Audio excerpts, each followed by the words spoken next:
Olá!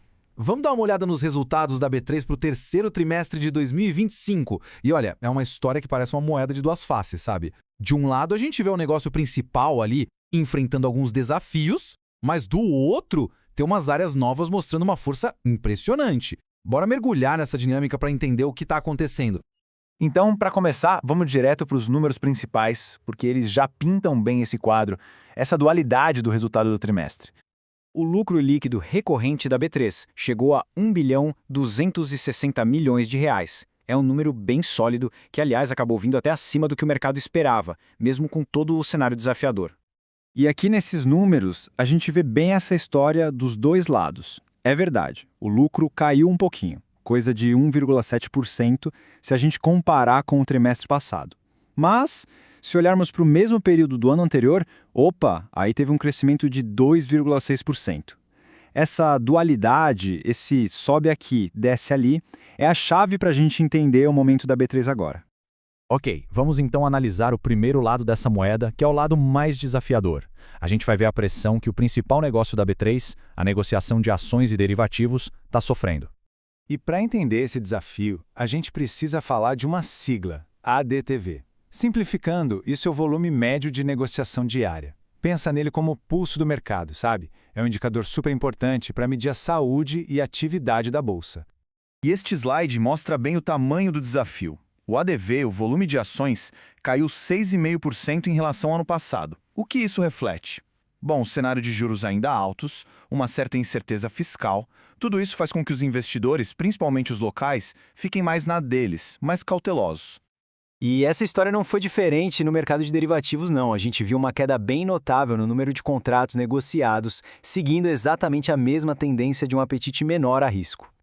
Agora, olha que interessante o que esse slide mostra. Isso aqui é a estratégia da B3 em ação, na prática. Porque, pensa bem, o volume total de derivativos caiu bastante, 18%. É uma queda brusca. Mas, ao mesmo tempo, a receita por contrato, o famoso RPC, subiu quase 11%. O que isso quer dizer? Que mesmo com menos gente negociando, a B3 conseguiu ser mais eficiente, ganhar mais em cada operação. E isso, claro, ajudou a segurar as pontas, a amortecer o impacto dessa queda toda.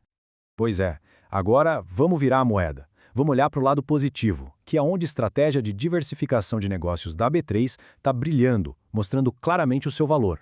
Esse gráfico deixa muito claro que a B3 hoje é muito mais do que só uma bolsa de valores. Olha só, quase metade da receita dela, 46% para ser exato, já vem de outros segmentos. E são segmentos que estão crescendo num ritmo bem mais acelerado. E aqui, nossa, essa imagem ilustra perfeitamente a história central do trimestre. Enquanto o negócio principal, que é o segmento listado, encolheu, os segmentos de tecnologia e principalmente o de balcão cresceram com uma força impressionante. Um compensou o outro, entende?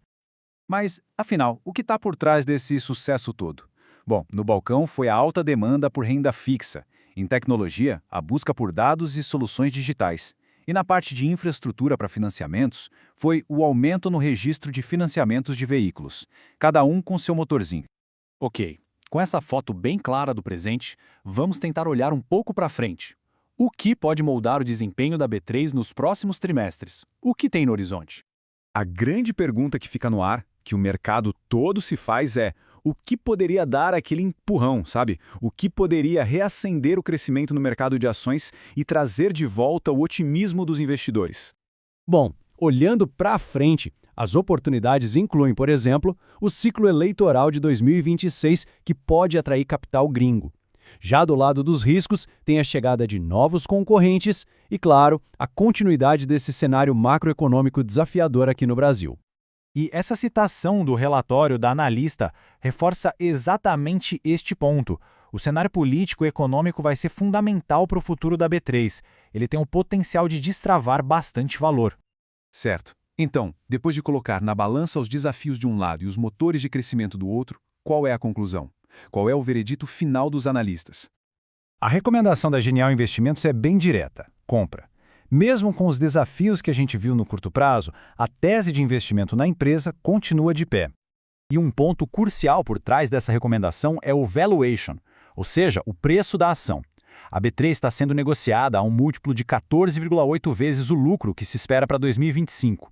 Isso representa um desconto bem significativo quando a gente compara com as outras bolsas globais, que negociam na média a quase 25 vezes o lucro. Ou seja, pode ser que a ação esteja barata.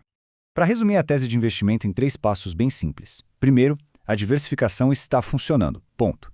Segundo, a empresa está ali, prontinha para capturar qualquer melhora do mercado. E terceiro, o preço atual da ação parece ser uma boa oportunidade. E a gente termina com uma reflexão que, no fundo, resume toda essa história da B3. Essa estratégia de diversificação vai continuar sendo suficiente para sustentar o crescimento?